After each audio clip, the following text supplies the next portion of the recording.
These are turret tags. They're quick adjust yardage stickers that work on any scope.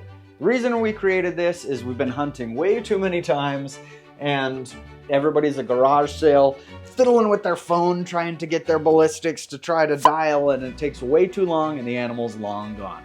So you see I have some turret tags installed on this scope, and if the bear is at 325 yards away, I just quickly dial to that number and I'm ready to go and shoot. It's cheap, easy, and it makes every gun you have a lot faster for hunting with. Let me show you how to install them. Step number one is you got to assemble a couple things. First, grab just a simple toothpick, or you can bend out a paper clip or grab tweezers, just something to grab something tiny. Maybe if you just have very petite hands. Grab your turret tags. We have these on the Backfire store, and you'll want some scissors. Okay, we got to get our dope as step two. So I'm doing this from the Hornady app. You can use whatever app you want, or if you've never done it before, do it at the computer. It's maybe a little bit easier to make sure you get all of the information entered in correctly. We have a separate video down below showing you exactly how to do it if you've never got your ballistics before for your gun. Cool, got it, ready to go? So now I'm gonna grab my turret tags and I'm gonna start bending it, and I'll just grab it with the toothpick. So we have, you'll see two different categories here. We have for tall turrets and for short turrets. These are kind of nice, the tall ones, because it kind of differentiates between the 100-yard and the 50-yard markers. And so if these fit on your turret, you know, if you have enough space here, then it could be nice to use the tall ones.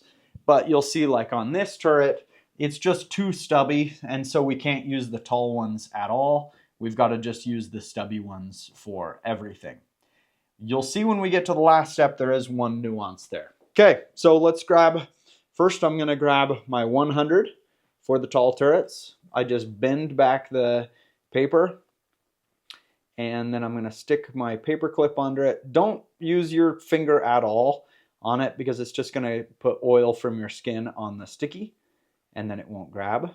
Got it on my toothpick, and we're going to put it just on 0. Now, I usually don't include the 100-yard marker because I already know that that's going to be 0. But it can be nice to include, especially if you zero some of your guns at 100 yards and other guns at 200.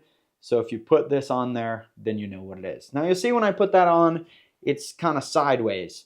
What I wouldn't do is try to peel it up and get it straight, because it's just going to mess things up. It's better to just take your toothpick now and just nudge it into place. Got my first tag on there. Next, I'm going to go to 150 yards. Or if you don't have the app, again, just use the sheet that you got from the computer. And be sure, if you're on MRADs or MOA, what your scope is. Make sure that matches, or else everything's going to be off, right? So this says 150 yards. I'm at 0.17 MRADs. So MRADs is 10 clicks to get to 1 MRAD. So the 1.7, I can't really do anything about the 1.7, so it's going to be just 2 clicks. So 2 clicks, it's too small of a space to try to put the 150 on there. There's just not really enough room to show 100 and 150 because the bullet's not dropping very much. So we're just going to skip our 150 in this, and we're going to go to 200. But I think the better way to do it is just don't mark your 100. Start with the 150, because you know 100 is just on 0. Start with the 150 so that you can get that marker on there. Okay, then we'll go to 200.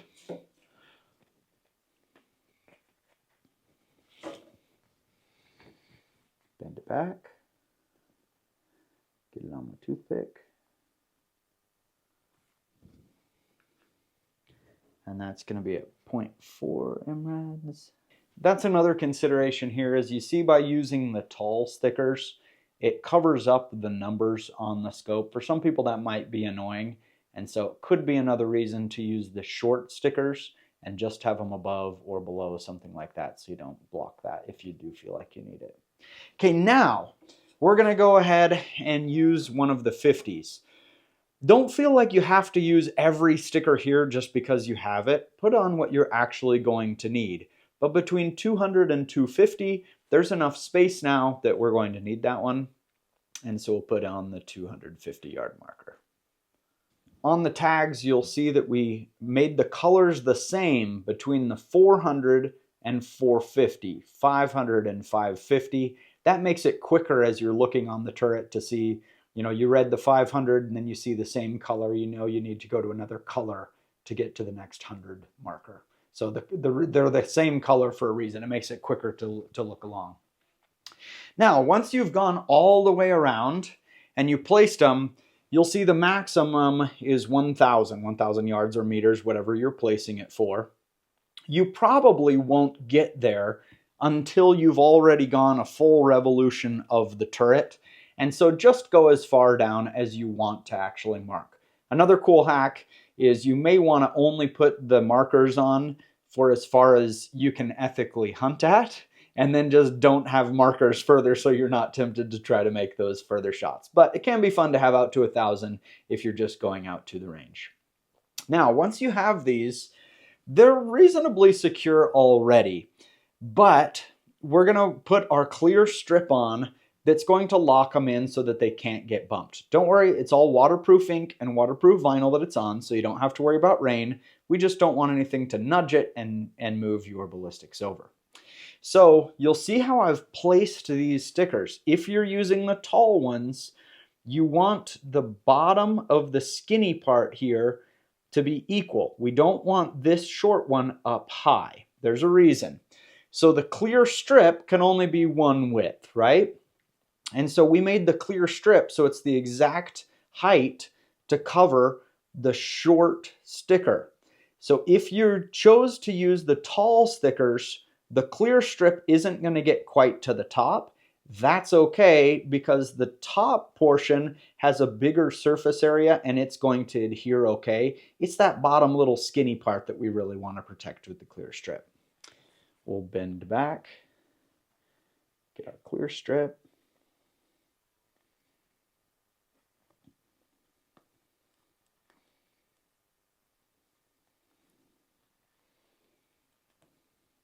Now, before you get to the end, kind of grab it here with your fingers on that end.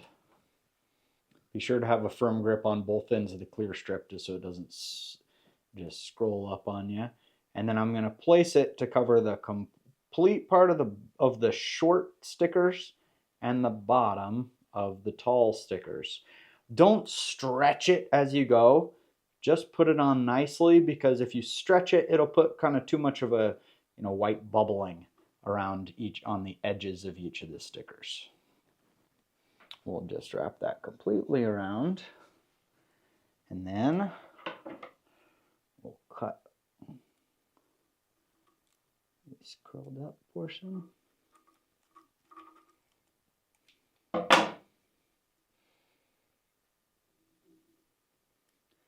And wrap it completely over itself so clear strip is about 1/4 of an inch overlapping each other. Now we've done it. We have our clear strip locking them in. We have our turret tags. When we go out to hunt or in a competition, whatever it is, now you can quickly adjust to whatever distance you want. That's turret tags. The only thing to remember is this is going to work for one condition, whatever environmentals you entered in. Now, it's not that everything's going to drastically change because you entered in your ballistics for 50 degrees and now it's 80 degrees. At most, it's going to move things by one click in a lot of situations.